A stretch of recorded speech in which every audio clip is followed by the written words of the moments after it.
The market makes new highs and the options do not. That's because the smartest money in this instance is selling their options out. And who's buying the options back? Well, it's the people who sold it to them. So probably the bullion banks. Who has been driving this market? Well, there's been buying coming out of China, not just retail, not just central bank. There's been speculative buying from Shanghai that's been spilling over into the US. Futures buying, Shanghai Futures Exchange.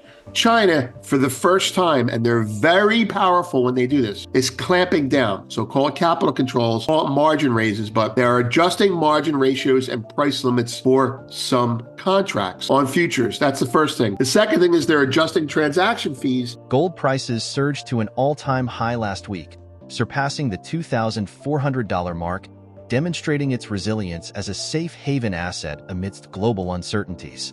However, this euphoria was short-lived as events in the Middle East towards the week's end triggered a widespread sell-off across financial markets, raising doubts about gold's reliability in times of geopolitical tensions. Despite turbulence, gold has seen an impressive ascent since the beginning of 2024, boasting a remarkable 15% increase. Nevertheless, the market stability was disrupted by two successive events. First, a disappointing U.S. inflation report sent shockwaves through the market, followed swiftly by escalating tensions in the Middle East. This resulted in a sharp $100 drop in gold's value within a single trading session. Understandably, this sudden wave of sell-offs left investors pondering whether gold's growth trajectory would persist throughout 2024. Renowned analyst Vince Lanci sheds light on the behavior of the options market, which diverged from gold's rally. Vince's analysis suggests a potential sign of market topping, as the options market failed to follow gold's upward trajectory. This discrepancy indicates that savvy investors may sell their options positions. While buy banks are likely repurchasing them, Vince cautions against interpreting this as a signal of cheap volatility, urging investors to exercise patience and wait for a market sell-off before considering re-entry. In addition to market dynamics, Vince raises crucial questions about the underlying drivers of the gold market. While China has emerged as a significant buyer of gold, recent regulatory interventions by the Chinese government have introduced uncertainty into the market. Capital controls, margin raises, and future contract adjustments aim to dampen demand and stabilize the market. These measures underscore the intricate interplay between market forces and regulatory interventions in shaping gold's performance amidst evolving geopolitical and economic landscapes.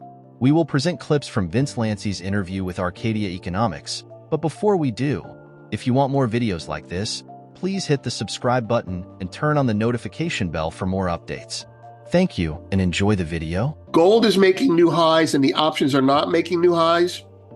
The bottom line, that's volatility. The top line, that's the market price. That tells you that someone is selling calls as the market rallies. And historically, when this happens, this is very near and dear to my heart. When the market makes new highs and the options do not, that's because the smartest money in this instance is selling their options out. And who's buying the options back? Well, it's the people who sold it to them. So probably the bullion banks. This is a sign of toppiness. You can make the argument that volatility is getting cheap. You might want to buy it again. That's right. I would wait for the market to sell off. That's my opinion. Next point, and this is big. Who has been driving this market? Well, there's been buying coming out of China, not just retail, not just central bank. There's been speculative buying from Shanghai that's been spilling over into the US. Futures buying, Shanghai Futures Exchange. China, for the first time, and they're very powerful when they do this, is clamping down. So call it capital controls, call it margin raises, but they are adjusting margin ratios and price limits for some contracts on futures. That's the first thing. The second thing is they're adjusting transaction fees for gold futures and other contracts. Now, not shown here, they've also limited the amount of position that you can have on futures as deliverable against the physical exchange. So Shanghai Gold Exchange, that's the physical exchange. It's like their spot market. That's their London market, if you want to look at it that way. And the futures exchange is their COMEX. And they're keeping them separate physically. And they're also saying you can only accumulate so many futures for delivery on physical. So they're capping it. These are big drivers. They dampen Chinese demand. Be careful. All this happened after someone cried uncle. Someone cried uncle. China raised the requirements, reduced cross asset trading, and the market is now, weaker. Okay, even though we had a great week last week. There's one other thing. Last week was turning to silver. See this chart? Highest, this is the key for me. Highest weekly close for silver in over a decade. I think 11 years. That market should have attracted buying out of the gate, and it did not. So if these markets, here's my first line in the sand, coming back to that. If this market does not close green on the day, then the macro players are no longer buying. Macro players, not pliers, right? Silver should be bought today. And if they're not on a day that they should be in, that's a warning bell. A new high on the week in silver is needed, again, to attract more buying. A downtick in open interest with lower market, that's a little bit of wonky stuff saying that. I think the macro funds are selling now. The macro funds are selling now. Gold could go down at 22.91 and you're okay. And below 22.91, then you start looking to buy dips because nothing has changed fundamentally. Nothing has changed. It's just overdone. We've had it good for a long period of time. The recent surge in U.S. inflation has been a focal point in discussions lately, especially regarding its impact on expectations for interest rate cuts.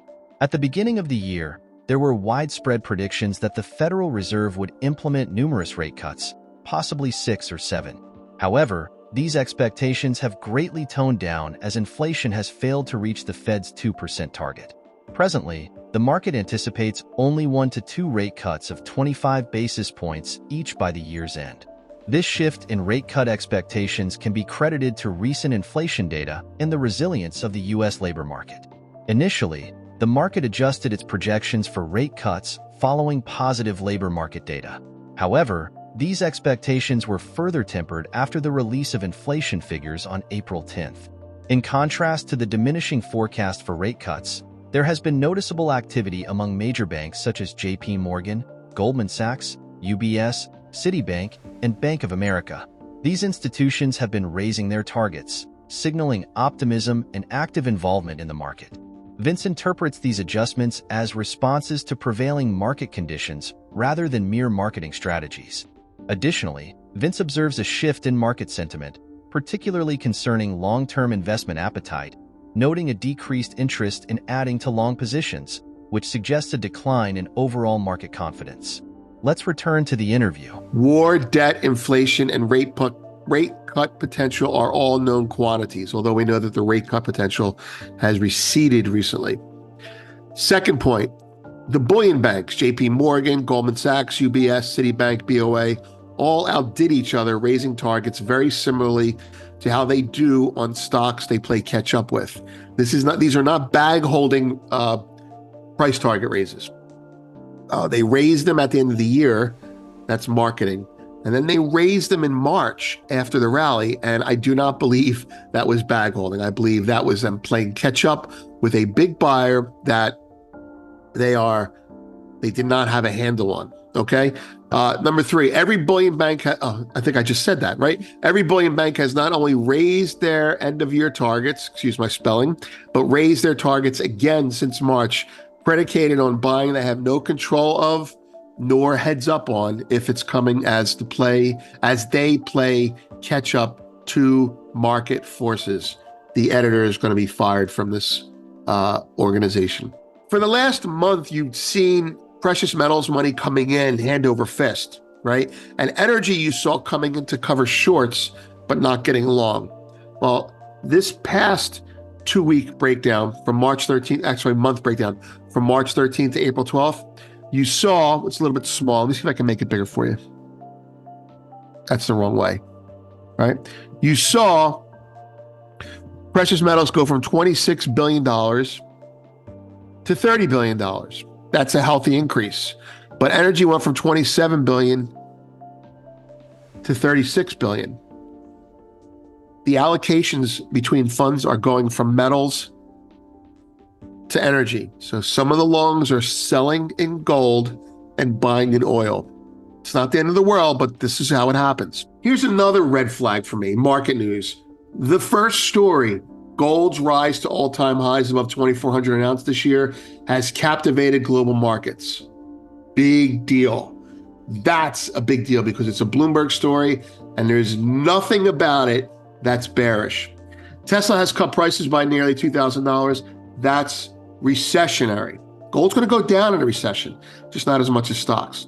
The Federal Reserve Bank is stuck in a mode of forecasting and public communication that looks increasingly limited. The Fed is telling you they're data dependent and the data sucks. So what's their game plan? You can't be data dependent if the data is untrustworthy. That means you have to have a game plan. Look, if you tell me that you're relying on the data and the data sucks, then I need to know what you're going to do with the data. Because it's kind of like I'm looking at the data and data's doing this and you're saying I'm data dependent. I'm like, well, what are you doing with the data? Like, what can you do with shit? And that's what it is. Today, gold prices began trading with a notable downturn, breaking through a critical support level at $2,325.90. This signals further bearish correction, with the next target anticipated at $2,260.60. The negative pressure from the EMA 50 indicates a continued decline.